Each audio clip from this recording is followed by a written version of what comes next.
আসসালামু আলাইকুম রহমতুল্লাহি ওয়া বারাকাতুহু। ইপসন L3110 এবং 3210 ও 3250 প্রিন্টার একটি ম্যাক্সিমাম সময় সমস্যা হয় পেপার জ্যাম এবং রেড লাইট ব্লিঙ্কিং ও ইরর লেখা আসে ডিসপ্লেতে।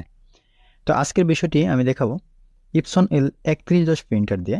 তো এই প্রিন্টারটিতে মূলত সমস্যা হলো রেড লাইট ব্লিঙ্কিং এবং মাঝখানের যে রেবন থাকে হেড রেবন ও সেন্সার রেবন এটা মাঝখানে আটকে যায়, মানে পেঁচিয়ে পড়ে। এই যে প্যাচ খায়, প্যাচটা কেন খায় এবং এটা কীভাবে সমাধান করতে পারি? 3110 রেবন দিয়ে লাগালে কি সমাধান হবে, না অন্য কোনো রেবন দিলে সবচেয়ে বেটার হবে? এই বিষয়টা কিন্তু আজকে দেখানোর চেষ্টা করবো ইনশাল্লাহ। তো সম্পূর্ণ ভিডিওটি কন্টিনিউ করুন, তাহলে আমি আশা করি আপনি 3110, 3210 ও 3250 প্রিন্টারে কীভাবে রেড লাইট ব্লিঙ্কিং ও ইরর কোড সমাধান করতে হয় এই বিষয়ে বিস্তারিত জানতে পারবেন। দেখুন এখানে যে রেবনটি কিন্তু একদম এলোমেলো এবং একদম ভেঙে চুরে আছে। দেখুন অনেকটা নষ্ট হয়ে গেছে, এরকম একটা অবস্থা। পেঁচিয়ে মনে হয় যে একদম কি বলে আলু ভর্তার মতো অবস্থা হয়ে গেছে। তো এই অবস্থাটা এটা আসলে কেন হয়? এই যে সাথে একটা যে সেন্সর রেবন দেয়া থাকে, এই রেবনটা মূলত একটু ম্যাক্সিমাম সময় একটু ঝামেলা হয়। ঝামেলা হওয়ার কারণে কিন্তু এটা প্যাচ খায়। এনে এটা প্যাচের মতো হয়, জ্যাম হয়ে যায়, যার কারণে রেড লাইট ব্লিঙ্কিং করে এবং পেপার জ্যাম। ম্যাক্সিমাম সময় কিন্তু এটা যখন আপনার রেবনটা হেডটা এক পাশ থেকে আরেক পাশে আসবে, আসার সময় যদি প্যাচ খায় বা জাম পড়ে, প্যাচ খাইলে তো জাম পড়বেই, মাসবে, এটা স্বাভাবিক কথা। তো প্যাচ খাওয়ার কারণে কিন্তু এই সেন্সরটা তখন কাজ করতে পারে না, তখন কিন্তু আপনার কম্পিউটার স্ক্রিন লেখা আসে পেপার জাম, এবং তখনই কিন্তু আপনার স্ক্যানারে একটা সিগন্যাল বাতি জ্বলে, রেড লাইট ব্লিঙ্কিং কিন্তু বাতিটি জ্বলতে থাকে ও নিভতে থাকে। তো এই সমস্যাটা কিন্তু ম্যাক্সিমাম সময় হয়। তো এই জন্য আমরা এখানে এমন একটা রেবন ব্যবহার করব, যে রেবনটা দিলে আসলে মূলত পেঁয়াজ যেন না খায়। 3110 এবং 3210 ও 3250 ও 3150, 3118 এই জাতীয় যে প্রিন্টার থাকে, এই প্রিন্টারে ম্যাক্সিমাম সময় এই রেবনটি দেওয়া হয়, চিকন একটা রেবন দেওয়া হয়। এখানে আমরা অন্য একটা রেবন ব্যবহার করব। এই রেবনটায় ম্যাক্সিমাম সময় কিন্তু পেঁয়াজ খায়, কারণ এটা একদম চিকন থাকে। চিকন থাকার কারণে কিন্তু এটা পেঁয়াজটা বেশি খায়। যখন হেডটা এক পাশ থেকে অন্য পাশে যায়, তখন এটা আসলে যাইতে পারে না, মানে সাধারণ ছোট একটা রেবন, যার কারণে পেঁয়াজটা বেশি খায়। তো আমরা একটা মোটা জাতীয় একটা রেবন ব্যবহার করব, যেটা আসলে কিভাবে কাজ করে, কিভাবে লাগাতে হয়। দেখুন এটা কিন্তু মূলত দেখুন একদম চিকন, ঠিক আছে। এখানে এইটা আমরা ব্যবহার করব না, এবং এই হেড রেবনটাও চেঞ্জ করবো। তো কীভাবে চেঞ্জ করতে হয় দেখতে থাকুন। কম্পিউটার, ল্যাপটপ, প্রিন্টার, স্ক্যানার ও সিসিটিভি ক্যামেরা যে কোনো সমস্যার সমাধানের ভিত্তিতে অবশ্যই কমেন্ট করতে পারেন। আমরা কমেন্টের উপর ভিত্তি করে পরবর্তী ভিডিও তৈরি করবো ইনশাআল্লাহ। তো দেখুন এখানে এই যে দুইটা রেবন আমি এখানে নিয়েছি। এই যে রেবনটা দেখতেছেন আমার হাতে, এই রেবনটা মূলত 130, 380, 220 ও 365 যে প্রিন্টার থাকে, এই প্রিন্টার কিন্তু ব্যবহার করা হয়। এই যে রেবনটা আমার নিচের যে হাতের রেবনটা দেখতেছেন, আর এই যে এই রেবনটা মূলত ব্যবহার করা হয় 3110, 3118 এবং 3210 ও 3250। তবে আপনারা এখানে বলতেই পারেন যে আসলে কোম্পানি কেন তাহলে এটা দিল, আমি কেন এটা ব্যবহার করি? দেখুন, কোম্পানি একটা ব্যবহার করতেই পারে। তো আমি এখানে যেটা সাজেস্ট করি বা আমি যেটা মনে করি কমফোর্টেবল ফিল করি, আমি যতটা কাজ করেছি বা কাজ করি, এখান থেকে আমি বলতে পারি যে আসলে সার্ভিস করলে, এই রেবনটা দিয়ে যদি সার্ভিস করি, ম্যাক্সিমাম সময় আমার কিন্তু কাস্টমাররা ভালো ফিল করে যে আসলে ভাই ঠিক আছে, এইটা দিয়ে আসলে মূলত কাজ খুব ভালো করতেছি। আগের রেবনটা ম্যাক্সিমাম সময় এই সমস্যাটা করতো, কয়েকদিন পরে নষ্ট হয়ে যেত বা ছিঁড়ে যেত, ছিঁড়ে যাওয়ার পরে ইরর কোড দিত, পেপার জ্যাম দিত। এজন্য কিন্তু ওই রেবনটা ব্যবহার করার সাথে আমি মনে করি এই রেবনটা ব্যবহার করলে এই সমস্যাটা থেকে অনেকটা উপকার পাবেন। তো দেখুন এখানে প্রথমত রেবনটা ব্যবহার করার জন্য আমার এখানে কিছু কাজ করতে হবে। কি কাজ করতে হবে? রেবনটাকে কাটতে হবে মাঝখান দিয়ে, যেহেতু এটা আমার বড়, মানে পাশে বেশি, তো এটা কিন্তু ওই মাদারবোর্ডের সাথে অ্যাডজাস্টেবল হবে না। তো এই জন্য আগে কিন্তু কাটতে হবে। যাই হোক, এখানে আমি হেডের রেবনটাও চেঞ্জ করে দেবো। এই জন্য হেডের রেবন কীভাবে চেঞ্জ করে তাও কিন্তু আপনারা এই একটি ভিডিওর মাধ্যমে দেখতে পারতেছেন এবং শিখতে পারবেন। তো এখানে কার্টিজ ওঠানোর পরে এই যে লক থাকে একটা কেসের উপরে, এই কেসের এই লকটাকে খুলতে হবে। যে কোনো কিছু দিয়ে আপনার এই লকটা চাপ দিন, চাপ দিলে কিন্তু খুলে যাবে। যদি ভিডিওটি ভালো লাগে অবশ্যই সাবস্ক্রাইব করে পাশে থাকবেন এবং কমেন্ট করে জানাবেন যে আসলে কোনো সমস্যা আছে কিনা আপনাদের প্রিন্টারে। আমরা কমেন্টের উপর পরবর্তী ভিডিও তৈরি করবো, এবং যদি সাধারণ সমস্যা হয় অবশ্যই কমেন্টের মাধ্যমে সমাধান দেওয়ার চেষ্টা করবো ইনশাআল্লাহ। আর যদি ভিডিওটি ভালো লাগে অবশ্যই শেয়ার করে বন্ধুদের বা অন্য কাউকে দেখার সুযোগ করে দেবেন, যেহেতু তারাও যেন দেখে ভিডিওটা শিখতে পারে। দেখুন এখানে প্রথমত এভাবে হেডটা উঠাতে হবে। উঠানোর পরে সাবধানে উঠাবেন, কারণ হেডের দাম অনেক বেশি। তো কোনোভাবে যেন রেবনের ভিতরে কালি না ঢুকে, এই বিষয়টা লক্ষ্য রাখবেন অবশ্যই। তো এখানে দেখুন এই রেবনটা, এই যে রেবনটা একদম এটাও 3110 রেবন। দেখুন এখানে আপনারা 3110 এবং 380 রেবনও কিন্তু ইউজ করতে পারেন, কোনো সমস্যা নেই। জাস্ট একটু বাসটা আগে দেখে নেবেন যে 3110 বাসটা কীরকম ছিল এবং 3110 দুঃখিত 380 বাসটা কীরকম ওই বাসটাকে দেখে মিলিয়ে নেবেন। এই দেখুন বাজে বাজে মিলাবেন, তারপরে টান দিবেন।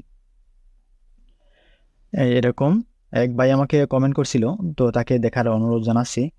ভাই ইন্ডিয়া থেকে বলছিল যে আসলে ভাই 380 রেবনটা আমি কীভাবে 3110 মাদারবোর্ডে লাগাইতে পারি বা 3110 প্রিন্টারে। তো তাকে দেখার অনুরোধ জানাচ্ছি যে আপনি এইভাবে দেখতে পারেন ভিডিওটা দেখলে আসলেই লাগাতে পারবেন 3110-এর মাদারবোর্ডে 380 রেবন কীভাবে লাগাতে হয় হেড রেবন ও সেন্সারে।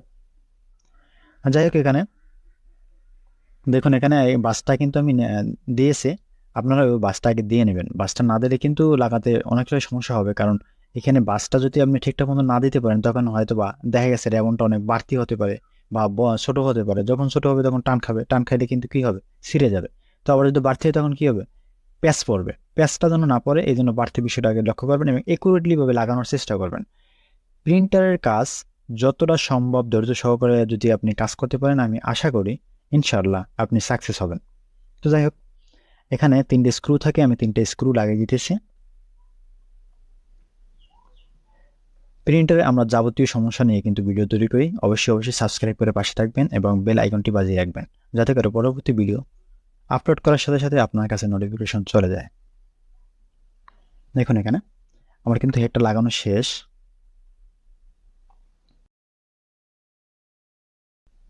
এখন আমরা যে কাজটা করব, এই যে রেবনটা, এই রেবনটা কিন্তু এখানে বাসটা দিয়ে নেব।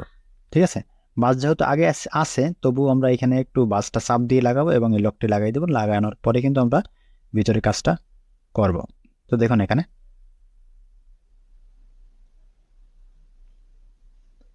কম্পিউটার, ল্যাপটপ, প্রিন্টার, স্ক্যানার ও সিসিটিভি ক্যামেরা যে কোনো সমস্যার সমাধানের জন্য অবশ্যই কমেন্ট করতে পারেন। আমরা কমেন্টের উপর ভিত্তি করে পরবর্তী ভিডিও তৈরি করবো এবং যদি সাধারণ সমস্যা হয় অবশ্যই কমেন্টের মাধ্যমে সমাধান দেওয়ার চেষ্টা করবো ইনশাআল্লাহ। দেখুন এখানে আমার কিন্তু লাগানো শেষ মূলত। এখন আমি কার্টিজটি লাগাইতেছি, কার্টিজটি লাগাবো, কার্টিজটি লাগাই এবার কিন্তু মাদারবোর্ডের সাথে ফিটিং করবো। মাদারবোর্ডের সাথে কি এটা কীভাবে ফিটিং করতে হয় তা দেখে থাকুন, কারণ মাদারবোর্ডের সাথে এটা রেবনটা কিন্তু উল্টো ভাবে বসবে। ওইটা যে দিক বিলে ছিল এটা কিন্তু দিক বিলে থাকবে না, এটা কিন্তু উল্টো পাবে। তো এটা দেখতে থাকুন। প্রিন্টারের সমস্যা সমাধান করাটা খুবই সহজ যদি আপনি বুঝতে পারেন যে আসলে কী সমস্যাটা হয়েছে। এবং ল্যাপটপ, ডেস্কটপ, মাদারবোর্ডে যে সমস্যা হয় এই বিষয়ে ভিডিও পেতে অবশ্যই কমেন্ট করে রাখুন, আমরা পরবর্তীতে এই ভিডিও দেখানোর চেষ্টা করব।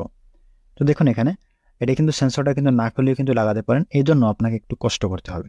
কষ্ট করার জন্য আমি এখানে দেখাইতেছি, জুম করে দেখাইতেছি। এই যে রেবনটা আছে, রেবনটাকে আপনি জাস্ট চাপ দিয়ে একটুখানি এখানে লক করে নেবেন। এই দেখুন একটু চাপ দেবেন, চাপ দিয়ে কিন্তু এটা লক হয়ে যায়, মানে এটা বাস পড়বে।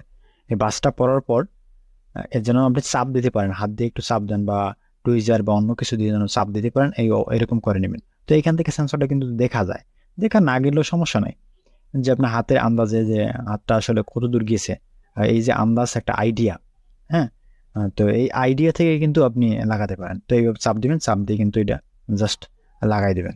একবার না পারলে কয়েকবার ট্রাই করবেন, ইনশাল্লাহ লাগবে। তো এর সাথে যদি আপনি মনে করেন যে না আমি এইভাবে পারতেছি না, সেক্ষেত্রে আপনি কি করতে পারেন, আপনি সেন্সরটা জাস্ট খুলবেন, খোলার পরে একটা স্ক্রু দেওয়া থাকে, ওই একটা স্ক্রু খোলার পরে কিন্তু এই সেন্সরটা সাথে এইটা রেবনটা লাগাবেন। রেবনটা লাগানোর পরে তারপরে এইখানে আবার সেন্সরটা বসাই দেবেন। তো এখানে একটা কথা বলে রাখি যে ম্যাক্সিমাম সময় যে ইরোর কোডটা দেখা যায় 0043, 0033 এরকম যে একটা দেখা যায়, তা কিন্তু এই যে সেন্সরটা এবং এই যে রেবনটা, এই রেবনটার কারণে কিন্তু দেখা যায়। আর মাস্ট বি যে পেপার জ্যাম যে সমস্যাটা দেখা যায়, পেপার জ্যাম মূলত ওখানে অর্থ হইলো এরকম যে ওটা আটকে আছে কোনো কিছু, যার কারণে পেপার জ্যাম কিন্তু আসতেছে এরকম।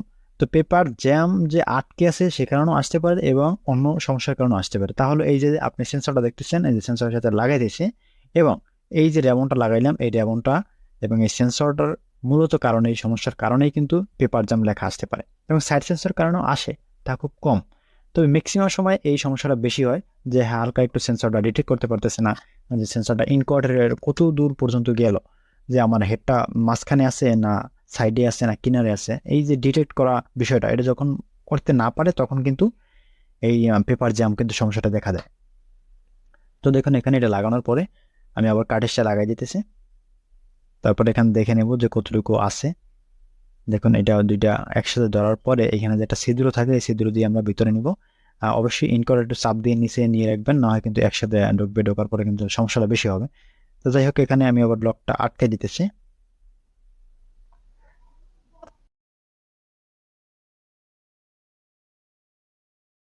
ধৈর্য ধারণ করে ভিডিওটা দেখবেন, তাহলে আপনি অনেক কিছু শিখতে পারবেন ইনশাল্লাহ। তো যেখানে হেডের রেবনটি লাগাই দিচ্ছি, দেখুন দিকবিলি কিন্তু লাগছে, কিন্তু এই যে রেবনটা, এই রিবনটা দেখুন এখানে দুইটা আছে, যেটা বেশি পিন, ওই পিনটা আমরা লাগাবো। তো এটা চাপ দিয়ে আমি নিচের দিকে আটকে দিতেছি, মানে যেটা লাগাবো এটা কিন্তু এই উল্টো বিলে দেখুন এই রেবনটা কিন্তু এই ঘুরবে, এই ঘুরানোর পরে কিন্তু লাগাইতে হবে, না হয় কিন্তু আপনার সেন্সরে কাজ করবে না। তো এইভাবেই কিন্তু আপনারা সেন্সরটা লাগাবেন।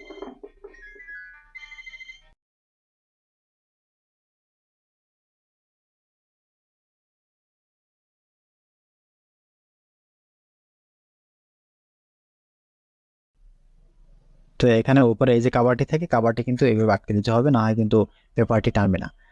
তো এর মাধ্যমে একটি কথা বলে রাখি, এখানে যে পেপারটি টানার জন্য এই যে কাভারটি কিন্তু খুব ভালোভাবে লাগাতে হবে। এখানে একটা স্প্রিং থেকে স্প্রিংটি লাগাই দিবেন। যদি স্প্রিং না থাকে সেক্ষেত্রে দেখা গেছে অনেক সময় সার্ভিস সেন্টারে কাজ করলে অনেক সময় লাগায় না অনেকেই। তো যদি থাকে অবশ্যই লাগাই দিবেন। এইখানে এইটার নিচে কিন্তু একটা ব্ল্যাক জাতীয় যেটা সেন্সর থাকে মাদারবোর্ডের সাথে, তো ওইটা সেন্সরটাই কিন্তু মূলত পেপারটা ডিটেক্ট করে। তো এই বিষয়টা আগে দেখবেন যে ওইটা ঠিক আছে কিনা, তারপর কিন্তু লাগাবেন, না হয় কিন্তু অনেক সময় লাগানোর পরে কি হয় যে ভাই পেপার জাম লেখা আসতেছে, বারবার পেপার জাম লেখা আসতেছে, কিন্তু প্রিন্ট হইতেছে না, আগে তো ভালো ছিল। তো এটা অনেকেই জানতে চায়, তো এর ভিডিওর মধ্যে আমি বলার চেষ্টা করলাম। তো দেখুন এখানে যে এই যে একটা গাম টেপ আছে, এটা কিন্তু দোনো পার্টেই গাম থাকে এই যে টেপটার। তো এরকম একটা টেপ আপনি ইউজ করতে পারেন, কোনো কি বলে গাম না ইউজ করে, কিন্তু এই টেপটা ইউজ করলে সবচেয়ে বেটার হবে, কারণ দোনো পাশে এটা কিন্তু গাম থাকে। তো এখানে অল্প কিছু নিয়ে কিন্তু দোনো পাশে আপনি লাগাই দেবেন, তাহলে কিন্তু এটা একদম ইজিলি কাজ করবে, কারণ ওইটা হার্ড থাকবে। হার্ড থাকলে দুইটা রেবন একসাথে থাকবে, এবং ওইটা ঘষাটা মানে ফাঁক হবে না, একটা রেবন একটা রেবন থেকে দূরত্ব বজায় থাকবে না। তো এই জন্য আপনি এইরকম একটা টেপ ব্যবহার করবেন। তো দেখুন এখানে আমি লাগাই দিতেছি, যেহেতু এটা কিন্তু খালি একটা রেবন থাকে, এই রেবনটা এখানে দেওয়া আছে, যেহেতু এই এই পার্টে দেওয়া আছে, আমি এটা লাগাই দেবো। এবং এই যে কর্নারে থাকে, কর্নারে কিন্তু আমরা একটা নতুন টেপ ব্যবহার করব। তো আমি এখানে টেপ ব্যবহার করতেছি।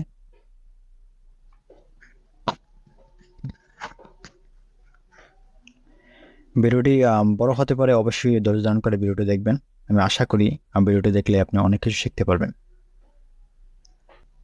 আমার কিন্তু এখানে লাগানো শেষ। তো গাবটি এইভাবে লাগাবেন, লাগানোর পরে এখানে চাপ দিয়ে আটকে দিবেন। না আটকানো হলে কিন্তু এটা আসলে কাজ করবে না। তো এখানে হাত দিয়ে অবশ্যই চাপ দিয়ে আটকাবেন। দেখুন এখানে আমি চাপ দিয়ে আটকাইতেছি।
আমরা কিন্তু ফিটিং করবো, ফিটিং করে দেখানোর চেষ্টা করবো যে আসলে প্রিন্ট ঠিকঠাক মতো হয় কিনা। তো দেখতে থাকুন।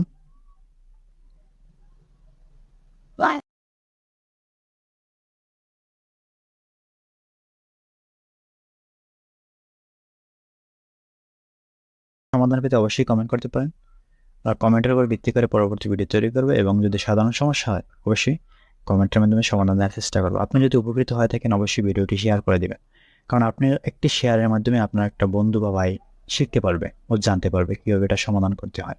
অনেক সময় অনেকেই কিন্তু সার্ভিস সেন্টারে গিয়ে প্রতারিত হয়ে থাকেন, যে অনেকটা আসলে মালের রেট বা এইসব বিষয়ে কিন্তু প্রতারিত বেশি হয়ে থাকে মানুষ।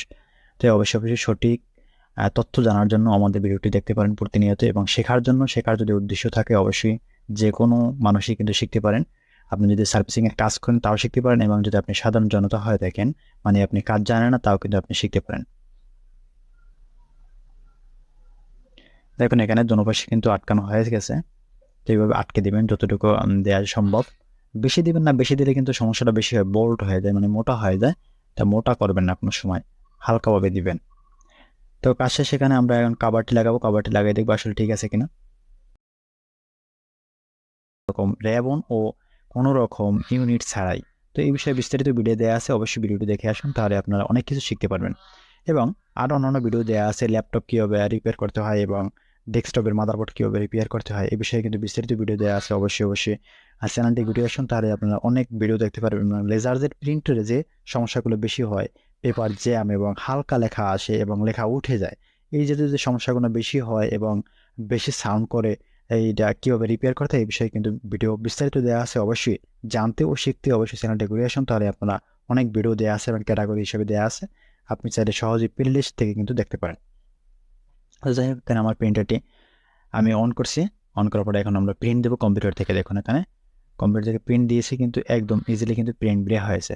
দেখুন এখানে কিন্তু ইজিলি প্রিন্ট বের হয়েছে। কালার যদি সমস্যা আছে, প্রিন্টের অনেক সময় কালার দেয় না, এই বিষয়ে কিন্তু বিস্তারিত ভিডিও দেওয়া আছে, ভিডিওটি অবশ্যই দেখে আসুন। তো দেখেন এখানে আমার মূলত সমস্যা ছিল এই যে র্যাবনটা, কিন্তু বাস ছিল, বাস থাকার কারণে কিন্তু ভেঙে গেছে, একদম নষ্ট হয়ে গেছে। তো ড্যামেজ হওয়ার কারণে কিন্তু আমি মূলত এই দুইটা চেঞ্জ করছি। তো আপনারা 130-এর র্যাবনে কিন্তু কীভাবে ইউজ করে তা কিন্তু শিখতে পারছেন ইনশাল্লাহ। তো যে কোনো পরবর্তী ভিডিওতে দেখা হবে ইনশাল্লাহ। আল্লাহ হাফেজ।